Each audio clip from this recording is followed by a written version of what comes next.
Hello and welcome to the One Shot Show where GMs go to level up. I'm Patty. I'm joined as always by Matt. And Matt, I've got a question for you.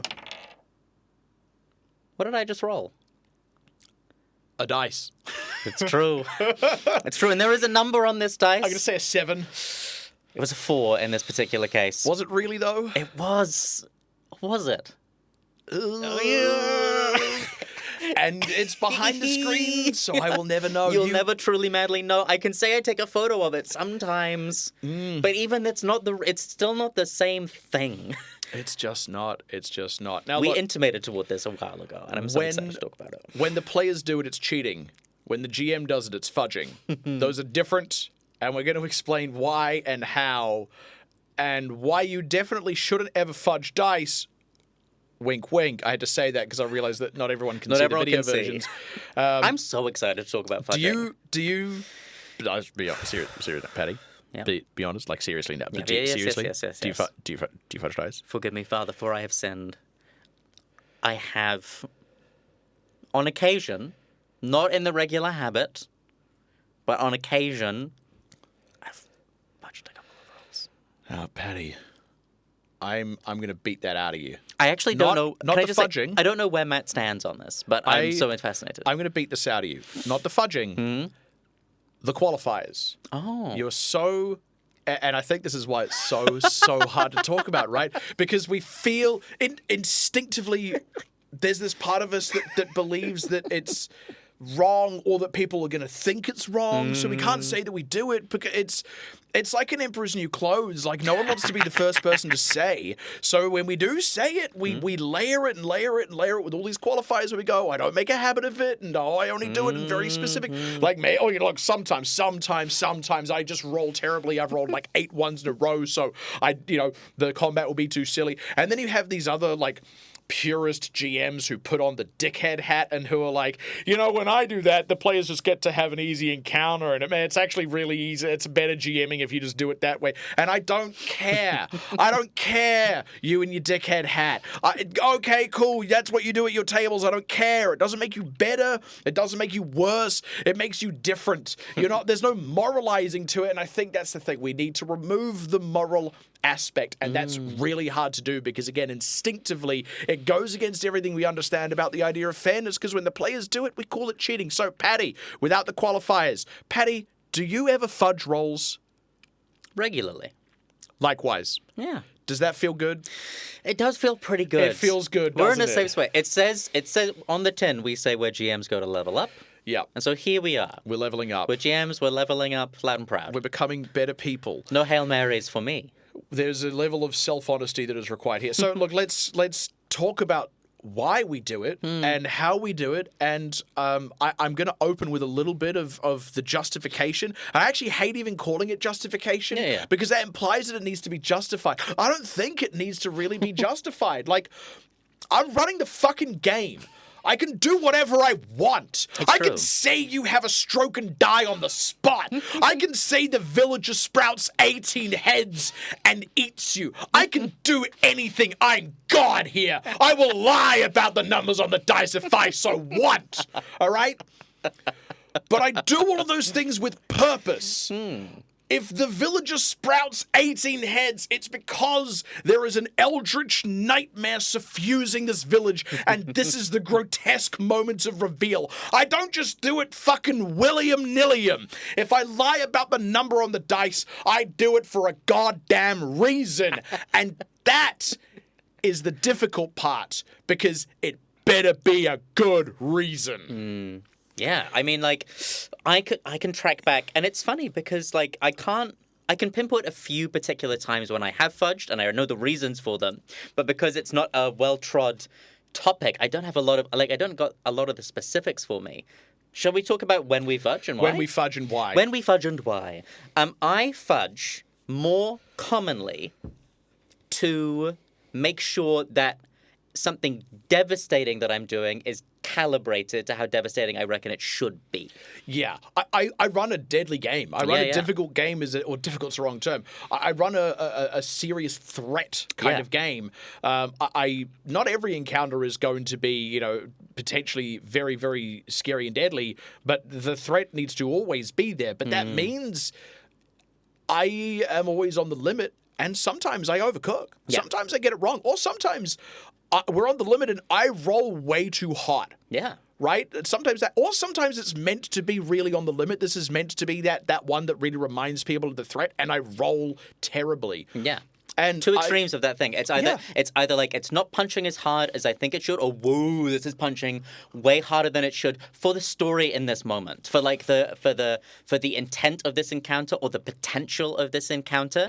Because you're also working with the dice that your players are throwing at you that they are presumably not fudging, so you know that there's going to be some space in there.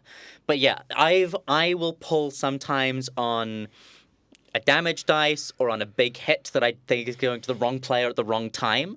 Yeah, that's my big one. Is that I will modulate the dice like that. Here is where. Okay, actually, first I want to address a very common counter argument, and it's one that really chaps my nads, Patty. When you express this and you express why you do it and you talk about things like, well, if I roll way too good or way too bad, blah, blah, blah, then there's always going to be some dick in the comments. I can hear you now, dick, typing your words. Don't be a dick. That'll say something like, well, why would you ever roll dice then? Interesting. As though it's a binary thing. No. As though it has to be always roll or always decide yourself. That's a ridiculous idea in the first place, because already we have instances in the game where we don't call for a roll because it should be guaranteed. It should have a guaranteed outcome. We call for rolls in certain situations where there is an element of uncertainty, but actually there are a lot of instances in the game where the game forces a roll upon us, like monster attacks. Yeah. I don't have the ability to choose to not roll the monster attack and decide thematically whether or not it should be able to attack, in the same way that I can decide thematically that the rogue with great burglary skills can automatically pick a lock without rolling a check. I don't have that luxury. The game doesn't let me do that. Yeah. This is the tool that I actually have to dampen and diminish the effects of the game's mechanics on what we're actually trying to do. It is a form. Oh my God, I'm doing it again, Patty. We talked about this in one of our bonus episodes, or it might not be out yet. We will be talking about this. It's called ludomechanical dissonance, which is where the mechanics of the rules rub up against the actual gameplay itself. The rules require that I roll a dice for every single monster attack, but that might put me, narratively speaking, in the shit. That might put me in a corner that is going to ruin my game. And I don't want to do that, and my players don't want me to do that. So yeah, I'm going to lie. I'm going to diminish that number, or I'm going to up that number. I am going to alter that outcome. That is my tool as a GM. To sculpt the game's rules for the purpose of what I'm actually trying to run. Yeah, and I think part of the argument that comes back, which is something that I think is easy Sorry, to... I need to cool down for a minute. I'm incensed. It's the assumption that the system is already perfectly designed to do what it needs to do. Whereas we talked a little bit... Was it again on a bonus episode, or was it a real one? Where we talked about the idea of like what is official, what is designed, what are the rules as writ? Yeah. Because we know, for example, like Dungeons & Dragons 5th edition just did a big update to their game where they said our challenge ratings were pretty cooked. Yeah. And went like, actually, it should maybe potentially look more like this. Errata gets published. People add house rules. It's just normal. Everything's getting nudged around the whole time. And it's not always just on the dice front. The dice, fudging the dice is, I think, the it's like the easiest example to talk about, but I will also fudge the design of a creature live as we're playing. I'll go, well, that's not enough hit points. Yes, or I go, I reckon that they, this claw attack that I have that is 2d8, I think that maybe they should also have a bite attack that does 4d8. Yeah. Because I'm seeing what's happening on the table, and they just didn't use their claw attack the first time, but now they use their bite. Or I remix it. I go, this isn't very interesting. Or it's a, I don't know, an anti-magic golem that rules as written dampens fire magic, and no one in my party is fire magic, but I know that the sorcerer has a lot of lightning and thunder magic, so I switch it to that instead, so that the monster actually delivers to the party the thing it's meant to deliver because it 1,000%. assumes more fire magic. Yeah, like I will roll that, especially like because as GM you got a lot on your mind. But Yeah. like if you discover all of a sudden like, oh my goodness, my players have a way to truly steamroll this moment that is not incidental, is very important to the story. I need to quickly do some redesigns to make it still challenging, but not that they can hand wave this particular problem. Yeah. Yeah, hugely important. All right. Here's a critical question then. When don't we fudge? Because to me, this actually matters so much more. Yeah. The dick in the comments who's like, oh, why not just make up outcomes all the time? Because I think there are some times where it is very important to leave it up to the dice, is another counter-argument to that, aside from the fact that fuck off, I don't care about your opinion. When don't we fudge? Ooh. I mean, I go... There are so many instances. One of the big obvious ones is like there's often a big final roll Yep. that feels important. That either it's on the players or on the GM. And like we've talked a little bit before about like we have different policies on it, but on open rolling. But there are certain roles that I will do openly because I deem it important that the players see that role. For me, rolling in the open or not is often to do with like the mood of the table. Sometimes we're just like we're in this incredible moment where it feels like we're having a push your luck, and that's when I start rolling in the open and the whole table. It's a mood thing. Yeah, it's got nothing to do with the actual outcome of the dice roll. I might legitimately be rolling that behind the screen as well because I just don't think it's going to add anything if I roll it in the open. But one of the ones that I don't do it on, I kill my players. Sorry, I kill the characters. Let me think.